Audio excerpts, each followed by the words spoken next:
Ukraine அமைதிக்கான ஒப்பந்தம். ஏன்னா யூஎன்ல வந்து பாத்தீங்கன்னா ஒரு ரெசல்யூஷன் பாஸ் பண்ணியிருந்தாங்க. இதுல என்னன்னா அமெரிக்கா வந்து பாத்தீங்கன்னா எகெயின்ஸ்டா இருக்காங்க, ரஷ்யன் ஃபெடரேஷன் எகெயின்ஸ்டா இருக்காங்க. இது போல பல நாடுகள் வந்து பாத்தீங்கன்னா, அதாவது அமெரிக்கா இது ஆதரவு கொடுத்திருக்கணும், ஆனா அவங்க ஆதரவு கொடுக்கல. ஆனா இந்த ரெசல்யூஷன் வந்து பாத்தீங்கன்னா பாஸ் பண்ணிட்டாங்க. நம்ம சொல்லியிருந்தோம் இல்லையா, அந்த பிராண்ட் ஜஸ்ட் லாஸ்டிங் பீஸ், அந்த பிராண்ட வந்து ரெசல்யூஷனுக்கு பேரா வச்சிருந்துக்கிறாங்க. சோ அதை வந்து பண்ணியிருந்துக்கிறாங்க. இது வீட்டோ போட கிடையாது, எதிர்ப்பா இருந்திருக்கிறாங்க.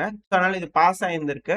இதை வந்து எப்படி யூரோப்பியன் யூனியன் ஹேண்டில் பண்ண போறாங்க? ஏன்னா இதை கொண்டு வந்தது அமெரிக்கா, இதை எதிர்த்து இருக்கிறாங்க, வீட்டோ போடல. ரஷ்யா இதை எதிர்த்து இருக்கிறாங்க, வீட்டோ போட கிடையாது. நம்மள அப்ஸ்டைன் ஆயிட்டோம். இப்ப இதுக்கு ஆதரவு கொடுக்கிற நாடுகள் வந்து பண்ண பெருமளவுல யூரோப்பியன் யூனியன் நாடுகள். அவங்க எப்படி இதை வந்து அமல்படுத்த போறாங்க? ரெசல்யூஷன் கொண்டு வந்தலாம், அது அவங்க தலையில அவங்க தானே பொறுப்பேற்றுட்டு அதை செய்யணும். சோ எப்படி செய்யறாங்க? இதுக்கான விலையை வந்து யூரோப்பியன் யூனியன் கொடுக்கட்டும் அப்படிங்கிறது போல ரஷ்ய அதிபர் நினைச்சிட்டாரா? செய்யுங்கப்பா, செலவு பண்ணுங்க அப்படிங்கிறது போல அவர் நினைச்சிட்டாரா? அதனால வீட்டோ போடாம இது போல சும்மா எதிர்த்து மட்டும் ஓட்டு போட்டாரா அப்படிங்கிற போல கேள்விகளா இருக்கு.